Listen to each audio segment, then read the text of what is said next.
What you? What's up? Yes, Deputy Now, Speaker, something you said you for mentioned about my name. That is why I want to clarify What that. is it? Regarding the RTO things, what he is telling, this is a state organization. It's a government organization.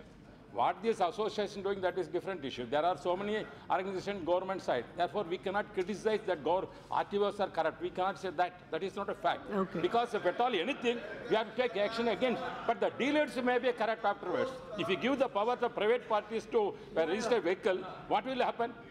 We cannot control them. Therefore, at least in the RTO, this government organization, state organization, as you said, the state powers are taking away.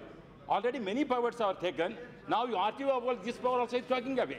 Then you are making states or municipalities, not less than municipalities, going on now.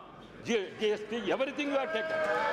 Therefore, what I am suggesting, you may be a noble idea. Yeah, I am appreciating his efforts, but at the same time, we are not compromising, give the state powers to anyone.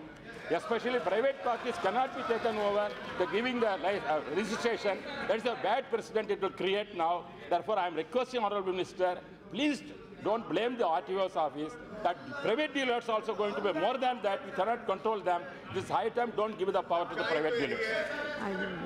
Speaker महोदया, पहली बात तो बहुत स्पष्ट है कि राज्य सरकार के कोई भी अधिकार हम नहीं लेना चाहते। मैडम, बहुत सिंपल चीज़ है कि एक नए गाड़ी पर 10,000 लेना है, 20,000 टैक्स लेना है, 30,000 लेना है, it is the right of the state government. हमारा उसमें कोई डिस्क्रिप्शन नहीं है।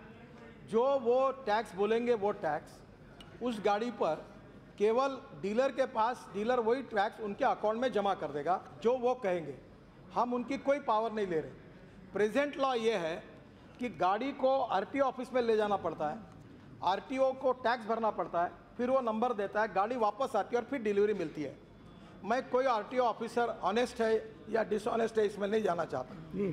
मेरे पास जो सांसदों ने तकरार की है, उन्होंने ये कहा है कि ये गाड़ी के रजिस्ट्रेशन की फीस आरटीओ ऑफिस में होती है, उतनी देनी पड़ती है।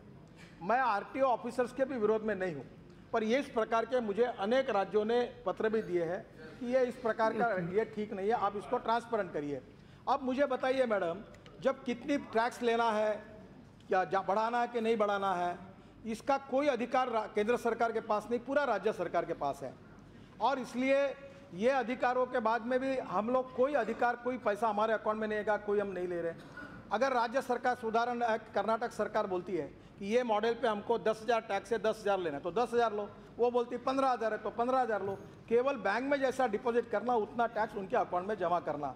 अब ये गाड़ी लेना आना और इसके बाद रजिस्ट्रेशन में जो लोगों की तकरार मेरे पास आई कि इसके बारे में हर बार जो फी लगी है, कभी भ्रष्टाचार होता है, वो नहीं होना चाहिए।